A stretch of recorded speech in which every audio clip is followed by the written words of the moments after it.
was a Chelsea morning, and the first thing that I heard, paved paradise, put up a parking lot. We got to get ourselves back to the garden. And the seasons, they go round and round, and the things that always go up and down.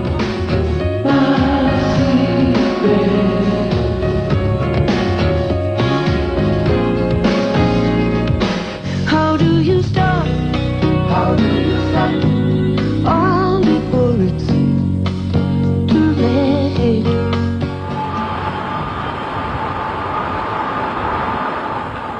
Now, Joni, one of the reasons why we brought you here, over and above the fact that you are a painter, but Turbulent Indigo is inspired by Vincent van Gogh. Yes, the title song and the album art. Well, we have two Van Goghs over here in the Barnes collection. Exciting. Now, explain to me what exactly Turbulent Indigo is. Well, it's the name of a song which is about the creative process, and especially about Van Gogh. You want to make Van Goghs, raise them up like sheep, make them out of Eskimos, and women, if you please. Make them nice and normal. Make them nice and neat. You see him with his shotgun there, bloodied in the wheat. Oh, what do you know about living in Turbulent Indigo? It's addressed to the Canadian Council of the Arts, who in brief encounter with them, I'm not sure that they understand what art is. They want to make Van Goghs or artists. That's their symbol for artists. They want to make artists out of Canadian natives, women, and other ethnic groups. So basically, you can see that the government pocket will open up to Canada's useless people.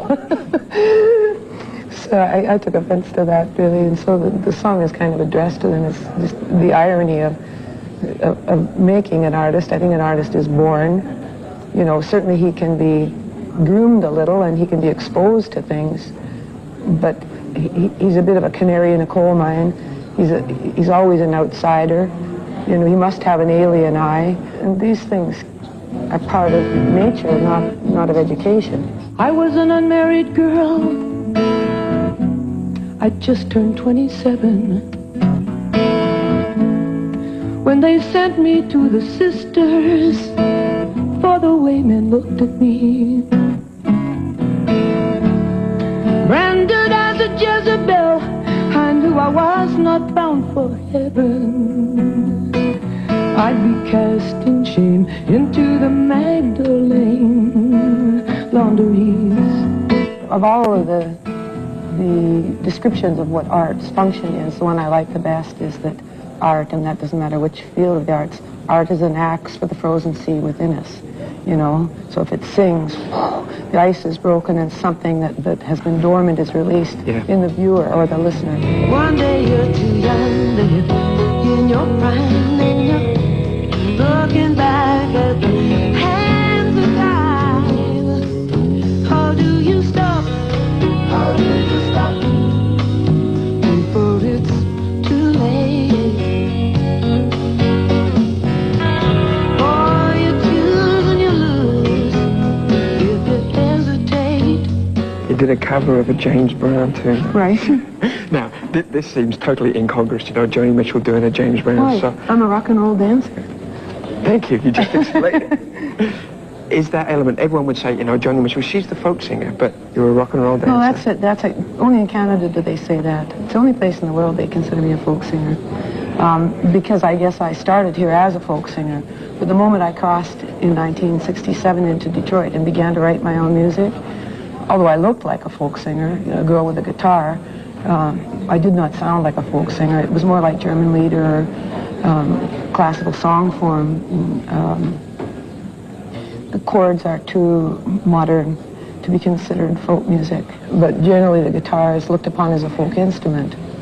But you know, even with the synthesizers and doing my own orchestration and so on, people don't seem to notice that. They still seem to think that I've been interior decorated out of my own music, and they want to peel that off and get back down to the folk singer that's buried underneath of it. But it's a sheet of sound of my own devising. Sweetest swinging music man had a Porky Pig hat on, a bright star in a dark age, when the band stands at 1,000 ways of refusing a black man. Not among my peer group, not among artists, but generally within the industry I've been undervalued. I've been likened to things which weren't really like me at all, and you know, it's a black joke, the self-portrait of me with my ear cut off, you know, like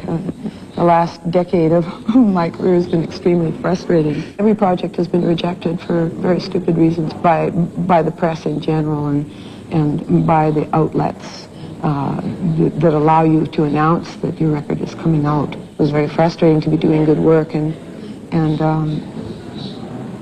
not being treated like you were in the game, you know, or being treated like an also-ran, you know, like, and lumped in. If you're going to lump me in, I think, with anybody, you've got to lump me in with Dylan and Leonard. You know, there are really only three writers of all the generations in music. And of the three, I'm more musically adventuresome. So, you know, to always be lumped in with the girls, you know, and sometimes unfavorably, as if they beat me at my own game, you know, hence the bandage on my record cover. The weak suffering what they must, and the gas leaks, and the oil spills, and sex sells everything, and sex kills. Oh, sex kills.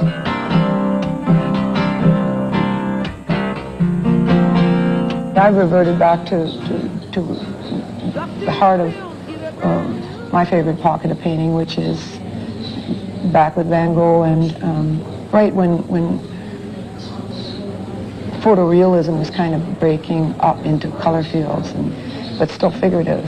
So I've returned back there against the grain of contemporary art hipness, you know. Yeah. I just said, look, too much ado is being placed on getting yourself into a museum here after all these are little square things that you hang on the wall, you know, and either you like to look at them or you don't.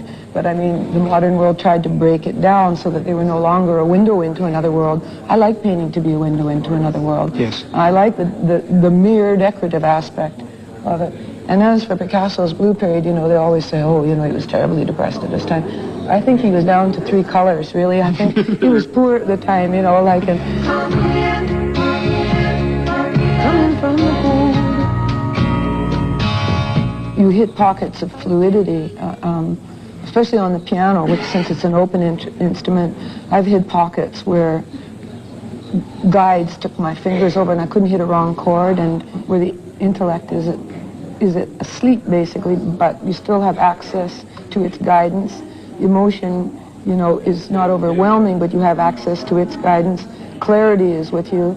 You have access to its guidance, and you can hear that the spontaneity has a beautiful quality, and sensation is with you.